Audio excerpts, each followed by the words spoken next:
fun, loaded with hollow point bolts. Early song.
Show, Living Life.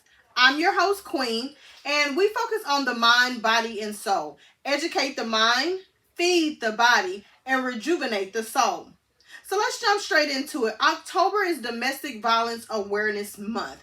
Domestic Violence Awareness Month started in 1989, where it was a way to connect and unite individuals and organizations working on domestic violence issues while raising awareness for those issues. So today what we're going to be doing is breaking the silence. We have to be those voices for those that are going through domestic violence. Did you know that 1 in 3 women and 1 in 4 men have experienced some form of physical violence by an intimate partner? That 1 in 7 women and 1 in 25 men have been injured by an intimate partner? And 1 in 10 women have been raped by an intimate partner. Domestic violence does not only occur in heterosexual relationships. Domestic violence occurs in gay, lesbian, bisexual, transgender couples. There are more cases of domestic violence among males living with males than among males living with female partners. There are so many stigmas about domestic violence. Many don't report it or ever even mention it because they are ashamed or embarrassed and don't want anyone to know that they are the ones that are going through it. The stigma silences domestic violence. And once again, today, we are breaking that silence. So I'll be sharing some stories with you today about domestic violence and sharing with you some victims of domestic violence. One important question that everyone always asks, especially those who have not been through domestic violence, is why don't they just leave? Why do they stay in the situations? Why can't they get out of those situations? So my first video that I'm going to show you is Leslie Morgan Stainer, and she's on TED Talks on YouTube. You can find this video, and she answers that question for you. Leslie Morgan Stainer was crazy in love, madly in love with a man who routinely abused her and threatened her life. Stainer tells the dark story of her relationship and explaining how we can all break the silence. TED Talks is daily video podcast of the best talk shows and performances from TED conference. So let's jump straight into it.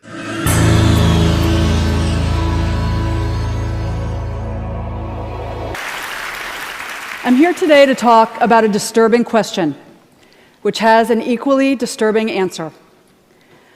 My topic is the secrets of domestic violence. And the question I'm going to tackle is the one question everyone always asks. Why does she stay?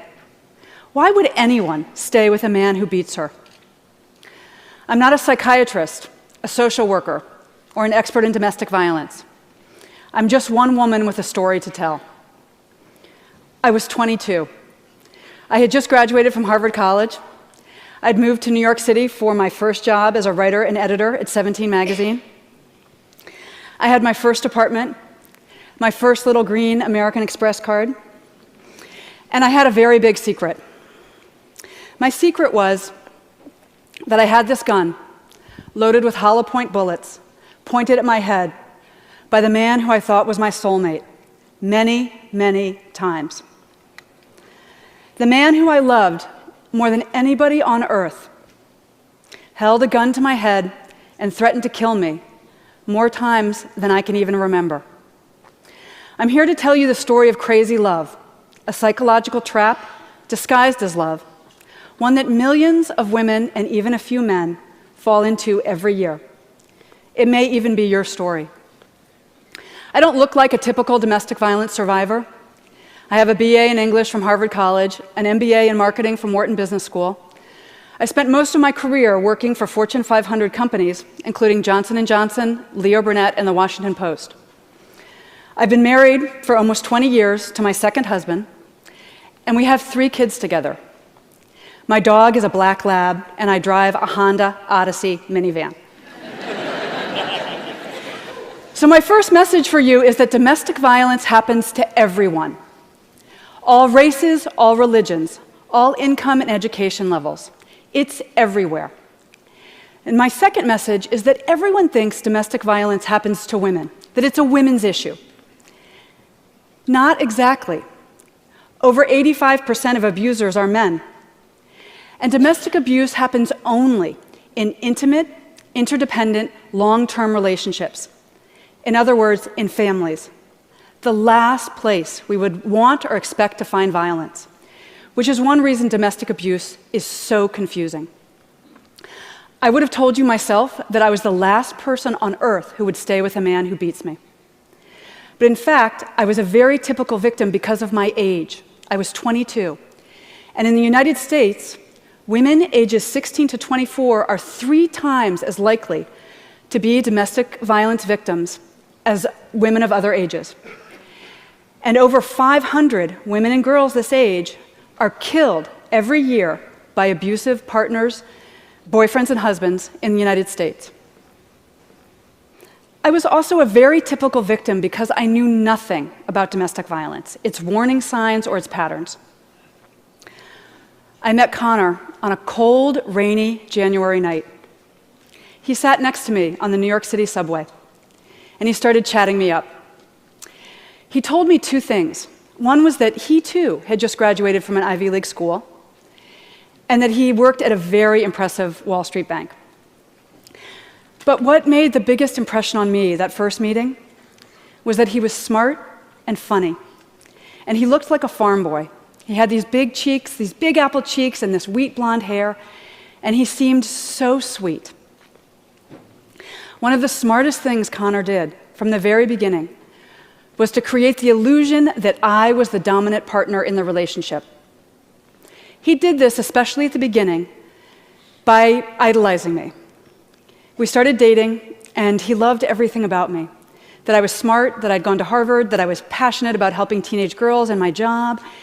He wanted to know everything about my family and my childhood, my hopes and dreams.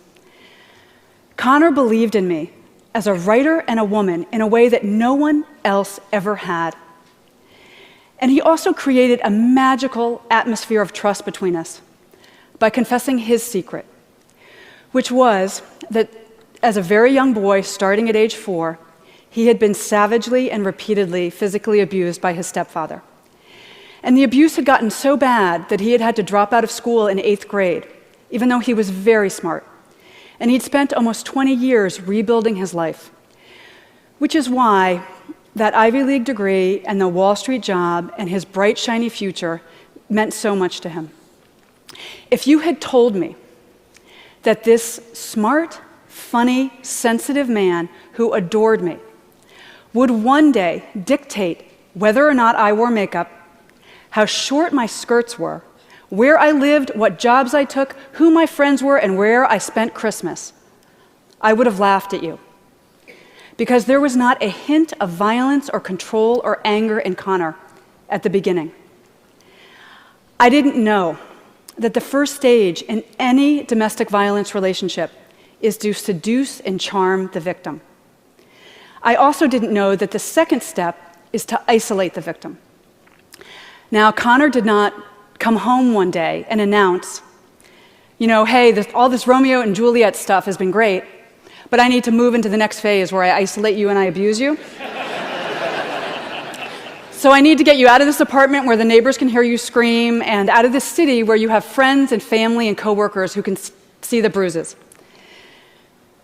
Instead, Connor came home one Friday evening, and he told me that he had quit his job that day, his dream job. And he said that he had quit his job because of me, because I had made him feel so safe and loved that he didn't need to prove himself on Wall Street anymore. And he just wanted to get out of this city and away from his abusive, dysfunctional family and move to a tiny town in New England where he could start his life over with me by his side. Now, the last thing I wanted to do was leave New York and my dream job. But I thought you made sacrifices for your soulmate. So I agreed, and I quit my job, and Connor and I left Manhattan together. I had no idea I was falling into crazy love, that I was walking headfirst into a carefully laid physical, financial, and psychological trap. The next step in the domestic violence pattern is to introduce the threat of violence and see how she reacts.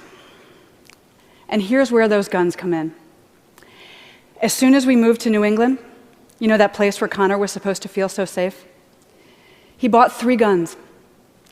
He kept one in the glove compartment of our car. He kept one under the pillows on our bed. And the third one he kept in his pocket at all times. And he said that he needed those guns because of the trauma he'd experienced as a young boy. He needed them to feel protected. But those guns were really a message for me. And even though he hadn't raised a hand to me, my life was already in grave danger every minute of every day. Connor first physically attacked me 5 days before our wedding. It was 7 a.m. I still had on my nightgown. I was working on my computer trying to finish a freelance writing assignment, and I got frustrated. And Connor used my anger as an excuse to put both of his hands around my neck and to squeeze so tightly that I could not breathe or scream. And he used the chokehold to hit my head repeatedly against the wall. 5 days later, the 10 bruises on my neck had just faded, and I put on my mother's wedding dress, and I married him. Despite what had happened, I was sure we were going to live happily ever after, because I loved him, and he loved me so much. And he was very, very sorry. He had just been really stressed out by the wedding and by becoming a family with me. It was an isolated incident, and he was never going to hurt me again. It happened twice more on the honeymoon. The first time, I was driving to find a secret beach, and I got lost. And he punched me in the side of my head so hard that the other side of my head repeatedly hit the driver's side window. And then a few days later, driving home from our honeymoon, he got frustrated by traffic, and he threw a cold Big Mac in my face.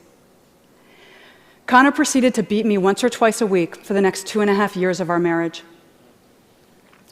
I was mistaken in thinking that I was unique and alone in this situation. 1 in 3 American women experiences domestic violence or stalking at some point in her life.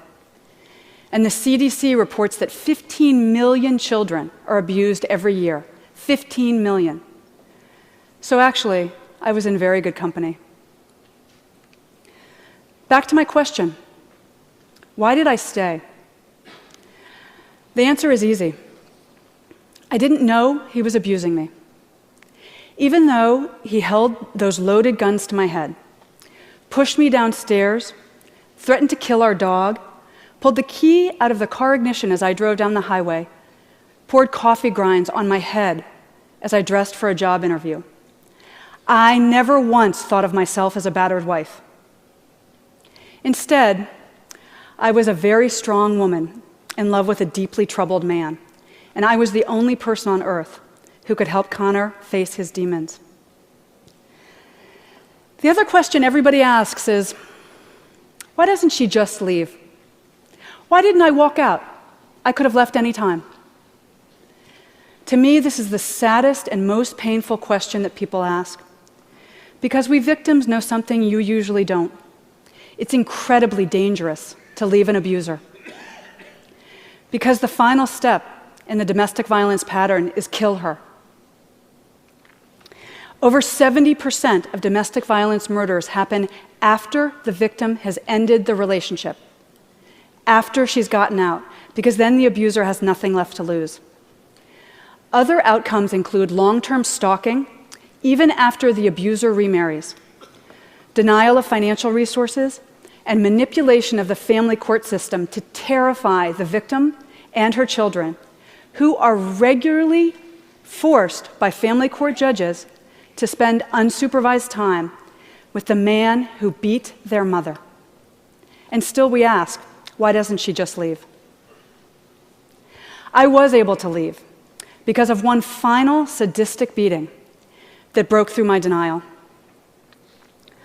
I realized that the man who I loved so much was going to kill me if I let him. So I broke the silence. I told everyone. The police, my neighbors, my friends and family, total strangers. And I'm here today because you all helped me. We tend to stereotype victims as grisly headlines, self-destructive women, damaged goods. The question, why does she stay, is code for some people for it's her fault for staying. As if victims intentionally choose to fall in love with men intent upon destroying us.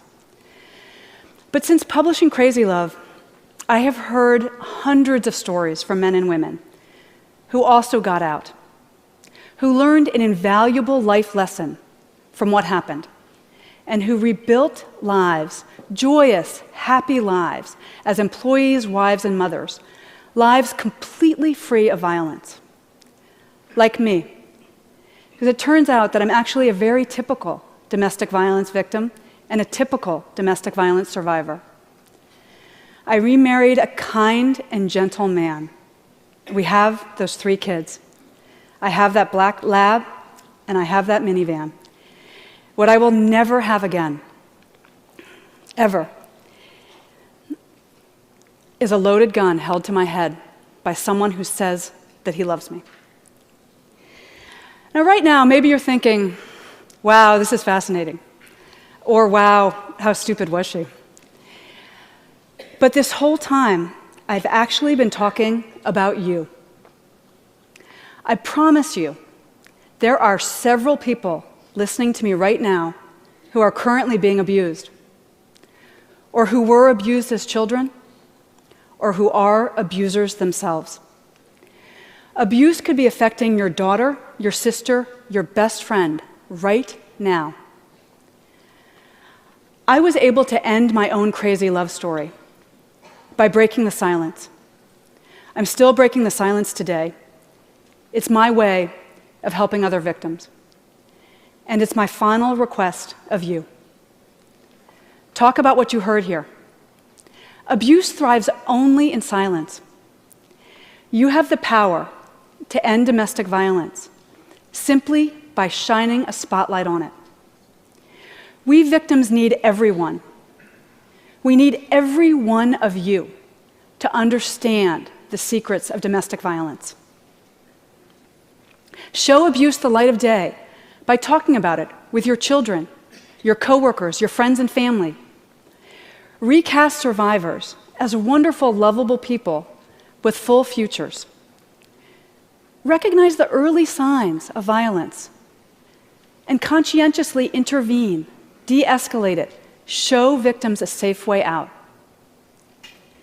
Together, we can make our beds, our dinner tables, and our families the safe and peaceful oases they should be. All right, so she answered some very valuable questions and gave you some good advice on what happens in domestic violence, and answered one of the most important questions, which is, why don't they just leave? So we're going to take a quick break, and we'll be right back after a word from our sponsors.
Welcome back to Kweenin Living Life. Today we are breaking the silence on domestic violence. Women between the ages of 20 and 24 are at greater risk of becoming victims of domestic violence. There are 3 types of abuse that we don't even know, and some people, they go through it and don't understand what it is. Physical abuse, sexual abuse, mental or emotional abuse. And we can use manipulation as a form of mental or emotional abuse. And as Leslie stated earlier on how some of the ways that they seduce and charm you, isolate you, introduce you to threat, and see how you're going to react to that threat. Myself was a victim of domestic violence at an early age. And as I said, it's most common between the ages of 20 and 24. And I was around that age. I had a guy that I was dating that did not want me to be around other men, did not want me to work with other men. He wanted to be able to control my situation. And I moved away to a different city with him. And how she said how they seduce and charm you. He seduced and charmed me into making me feel like he was the best man. Then number 2, he isolated me. I graduated from high school and I moved to a different city where I knew no one. And that he knew everyone in that city. So that was to isolate me. Then he introduced me to the threat to see how I was going to respond to the threat. And once he saw how I was going to respond or how I responded, that's when everything started. It's basically a control issue, and that's what it was, until I made up my mind that I was not going to go through it and I was going to get away from that situation. And I'll share one more story on how we have to break the silence and not sit back and allow it to go on. I was in high school going to prom. And you know how a lot of times you go, and we had, as a group, got a suite. And in that suite, it was a lot of different couples, and we got together after the prom and just sat around and talked. And we could hear a lot of banging noises. And I was like, everybody else was quiet. They really didn't say too much about it. I was the one that said, hey, what is that noise? What's that banging noise? And noticed that a couple had went into the bathroom. And you'll just keep hearing the banging. So not knowing, in the bathroom, he was banging his girlfriend's head up against the wall. And I told them, I said, hey guys, y'all need to say something about this. Y'all need to do something about this, because I'm not going to sit in here with this going on and no one is saying anything. So we can't sit back and try to silence the situation or act like it's not happening. Sometimes we have to be the ones to step up and do something about it. Domestic violence happens everywhere and can happen to anyone. Even worse when it's one of our celebrity leaders. It does not matter how important a person is, how much money they have, or how much they do for you. It is not okay to deal with abuse from anyone. Abusing someone makes you look small, and no respect is deserved for that person. The next video I'm going to show you is a professional football player who they caught on the news and about abusing his girlfriend in front of their child. Children are innocent and are victims as well, whether it's happening to them or happening in front of them. Let's take a look. Here in Florida, for a former NFL player who was caught on camera brutally beating his ex-girlfriend in front of their baby boy. And we must warn you tonight, this video is extremely violent and disturbing. Let's go to Louis right now in our newsroom with more on this one. Louis. Yeah, very unsettling, Calvin and Eden. This attack happened last Saturday, and the video is absolutely gut-wrenching to watch. Police in Oakland, Florida, now issuing a warrant for Zachary Stacy's arrest. Again, we have to warn you, the video is extremely disturbing. Here it is. Stacy is seen punching his ex-girlfriend, Kristen Evans, twice in the head before picking her up and throwing her into the TV, causing that to fall over. Stacy then picks her up again and slams her onto a baby bounce chair before leaving the house. This all happened while their 5-month-old son was sitting on the couch. The victim was treated at the hospital for multiple bruises. She is sharing these videos on social media, begging the public to help catch him. 30-year-old Stacy played in the NFL with the New York Jets and the St. Louis Rams. Evans filed for a restraining order against him, claiming he's been abusing her since she became pregnant with his baby last year. Several NFL players have denounced the attack on Twitter, at least two saying, quote, "Any man that puts his hands on a woman is a coward." Evans also filed a restraining order against Stacy, revealing that he was voluntarily hospitalized for mental illness in March and is taking medication for his condition. Stacy now faces felony charges of aggravated battery and criminal mischief. So the only difference between a celebrity and someone who's not a celebrity is that everything a celebrity does pretty much is going to be caught on tape or it's going to be in the news. What's happening behind closed doors is never seen unless someone speaks out about it. So this next video is a young lady, Valerie Cornett. She is sharing her story in hopes to help others. We have to warn you, they might be graphic for some. There is this whole scar right through here. A constant reminder to Valerie Cornett of a horrific experience she lived through. No, he never hit me before. But she says one day in April, that changed. And that day he was acting very furtive and just different, like he was on edge. She says her ex-boyfriend, John Chaney, who is now facing charges of assault and kidnapping, attacked her. She threatened to call the police. And then pulled a gun on me and told me that he would shut me up. And as I was trying to retrieve my phone is when he turned around and busted me in the face. I don't know how many times. I know for sure 2 at least. Cornett says her son was in the room and Chaney's 2 kids. When you're in a situation like that, you're in survival mode. Cornett didn't go to the hospital until 12 hours later. She told them she fell, but had a feeling they didn't believe her. And that's when they found the skull fractures and the fractures in my face and the concussion and a back contusion. A week went by. On the 13th, he dropped off her son at daycare. He took his kids. That's when she says police were called. It was like, he's running. Cornett shared her story on social media in hopes of helping others. You can reach out to me.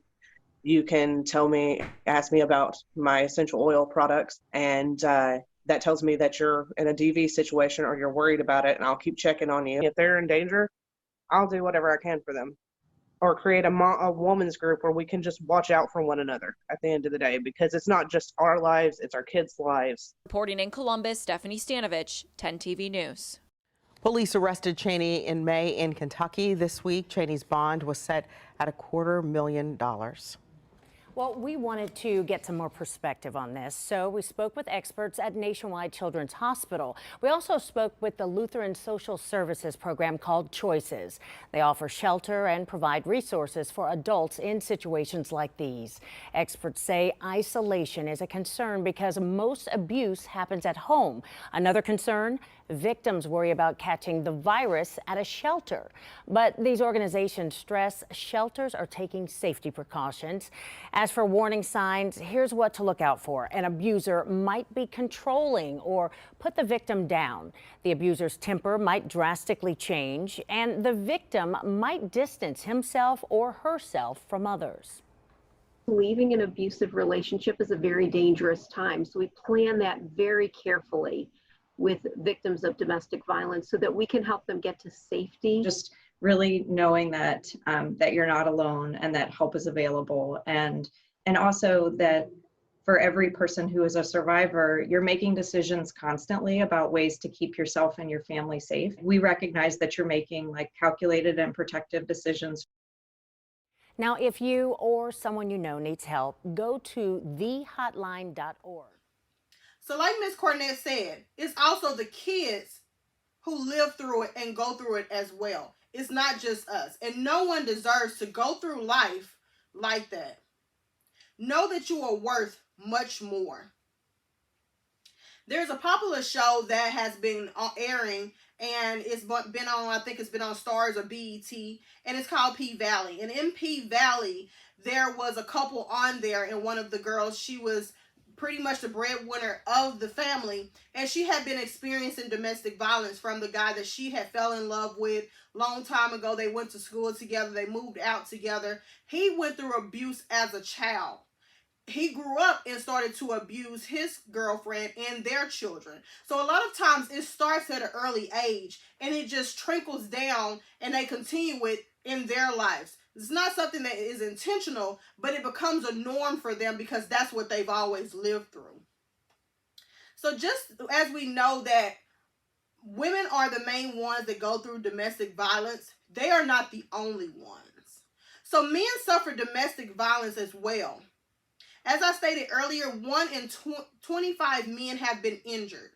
1 in 4 men have experienced physical violence by an intimate partner. This does not make them weak. It starts with mental abuse that turns into physical abuse. So take a look at this video of a guy who's sharing his story on how he was abused. A new campaign is being launched today to raise awareness about male victims of domestic abuse. Tom Parmenter has been hearing one man's story. In the mirror, Ian McNichol looks back at a man who was once broken, physically, mentally, and almost totally. She was incredibly violent. I'll give you 3 or 4 examples. She placed lit cigarettes up my nostrils and forced me to go to sleep with those cigarettes still in my nose. She held my eyes open while she sprayed bleach into them. She assaulted me with a steam iron. She placed it on my left lower arm, on my upper right shoulder and in the middle of my shoulder blades. She boiled a kettle and poured it over my groin. And then whilst I was stuck to a leather sofa writhing in agony, she reboiled that kettle and re-poured it over my groin. And I'd got to the point where I was so mentally ground down, I lost almost 25% of my body weight. I have 2 permanent indentations in my left shoulder where I was attacked with a hammer with such ferocity that the handle of the hammer actually broke. His former partner is now serving 18 years in prison. Her justification was that I didn't tell her often enough that I loved her and I didn't instigate the physical side of the relationship. That was her justification for the violence, that I'd made her feel unattractive. Ian is now slowly moving on with rebuilding his body and his life. He believes a tip-off to the police from an anonymous neighbour genuinely saved his life. A lot of people will just not quite understand how it can happen, how you can't stand up to that kind of abuse. Sure. Well, of course, as a victim, for me it's a gender-neutral crime. What actually happens is that your feelings, I loved my partner, those feelings get abused. It's wrong for a man to hit a woman. Violence of any description is wrong, so it wouldn't have solved it. I can't say why she committed the level of violence that she did, but the fact is for men that the other additional difficulties that they may not be believed if they come forward, so there's a challenge there. But all victims should find the strength to confide in someone because help is out there. I know that from my own experience and proof of that. And as with any form of domestic abuse, deciding to find that help is often the hardest step. I'm going to bring you next Deborah Warner, and she's going to bring us some information about male trauma and survivors. Harvey Weinstein, Roy Moore, Bill Cosby. When you picture these names in your head, you probably can envision the countless numbers of news articles and the women who have accusations against them. 2017 was the year of the woman, coming out of the shadows and talking about abuse and trauma. With the hashtag #MeToo movement, which was long overdue and incredibly necessary, but it left out other silent victims of trauma and violence. When you think of domestic violence and physical, emotional, and sexual abuse, you often think of a male perpetrator and a female victim. But there's another silent victim that has been long overlooked: male survivors of trauma. 1 in 6 men are sexually abused. And it's my work with that population that I'd like to share with you today. Now, before I begin, I want to give you a trigger warning. I'm about to talk about, in graphic detail, physical, emotional, and sexual abuse. So if you ever feel uncomfortable, please feel free to leave the room. Now, let me tell you about my life's work. I am a forensic psychologist and a professor in Los Angeles, and I get to research, evaluate, and treat male survivor trauma. On any given day, I am teaching or I'm in the courts talking to the legal system about clinical assessment. And it's my experience with that population that I get to bear witness to their stories. In 2017, the Bureau of Justice and Statistics stated that men have an equal chance as women to be the victim of violent crime. Does that shock you? I mean, it shocks me, but after hearing hundreds of stories, I am no longer in disbelief. To articulate this, I'm going to tell you the true story about a man I interviewed named Robert. Robert is 49 years old today, and he is 6 feet tall, and he weighs 300 pounds. Now, he sounds incredibly tough, right? But even the toughest and the strongest can be victims of abuse. Robert was perpetrated against at 3 different points of his life by multiple perpetrators: at age 4, at age 7, and at age 15 by his maternal aunt by marriage. And at each point, he stuffed his pain deep down because he was taught, suck it up, be a man. And he didn't tell anyone. Now, with the last abuse, his perpetrator actually convinced him they were going to run away and get married. Now, with most perpetrators, he figured out this wasn't true, and he slit his wrist. At that point, he told his mother. Now, I want you to envision something for me. Your 15-year-old daughter comes to you and says that her uncle is touching her. Would you believe her? Of course you would. And you would be beyond furious. The cops would be called, arrests would be made, and families would be split. But Robert's mother, she wasn't furious. She actually said you couldn't force a teenage boy to have sex if he didn't want to. You can't take sex from a teenage boy. I could hear her in my head now. What did this teach Robert? It is this injustice that our men go into the shadows. 1 in 6 men are sexually abused. Robert's mother didn't even believe him. I wonder if it has anything to do with how we indoctrinate our children. Have you ever heard someone say to a little boy, don't hit little girls? By making this gender distinction in this way, we are teaching that women are weak and that they need to be protected. How come we don't say, don't hit anyone? Women are applauded as the heroines that they are. But men, they're ostracized, they're criticized, and they're thought of as weak. Robert's mother thought of him as powerful, not the 15-year-old child that he was. She did not believe he could be abused. It's 1 in 6. Richard Gardner, a famous child abuse psychologist, said that society has a myth that men can be abused. Now, how is this a myth if I just told you about Robert? And he's not alone. The film, The Mask You Live In, talks about this cultural phenomenon where we make cultural gender norms and we ascribe gender and emotion, based on masculinity and femininity. But the thing is that men are ascribed these cultural gender norms, but they are told to be masculine. They have to be all of these things. They have to be the star athlete, the entrepreneur, the top executive. The problem is men cannot be all of these things. And when they are not measuring up to all of those things, they create this cultural blueprint of what is masculine and feminine that they cannot live up to, and they feel like they are a failure. And it affects their relationships with other people. To further talk about this, I'm going to tell you about a man who greatly impacted my career. I was once called into a prison to evaluate Marco. Now, I've changed his name and identity to protect him.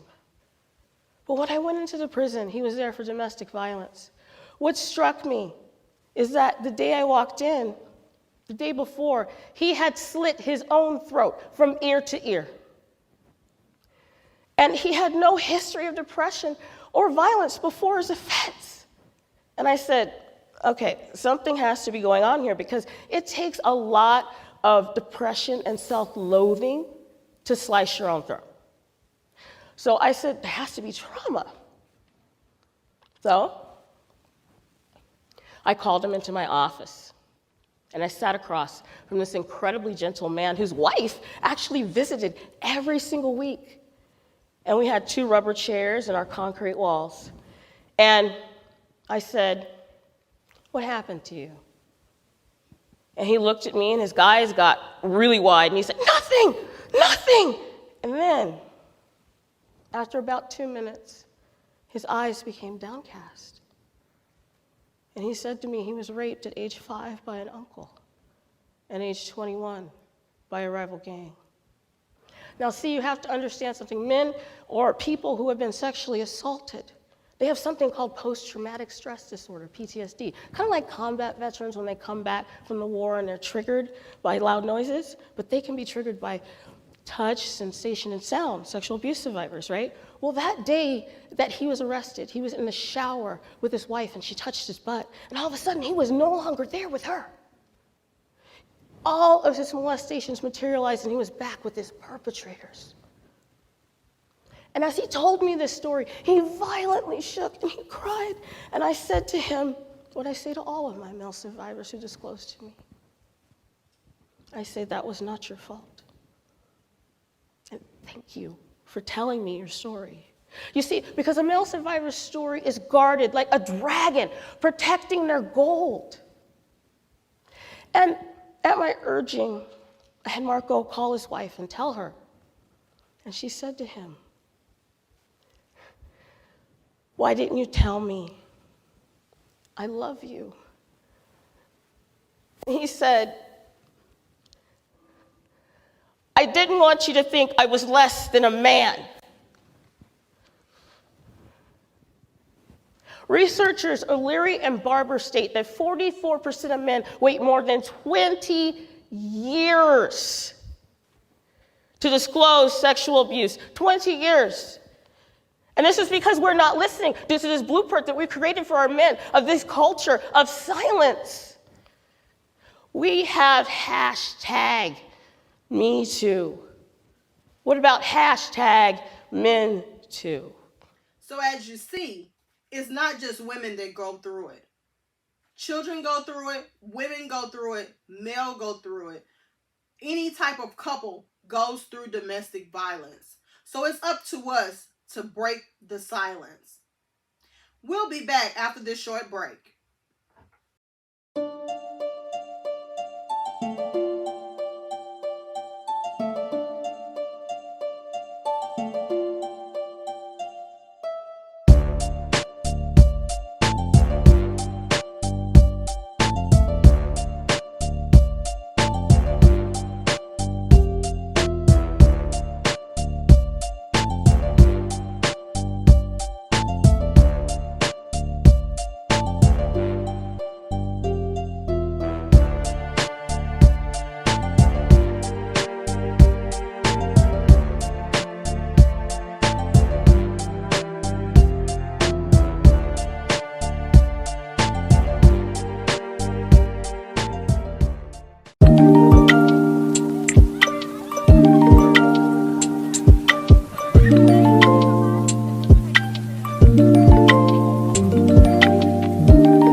host, and we're talking today about domestic violence.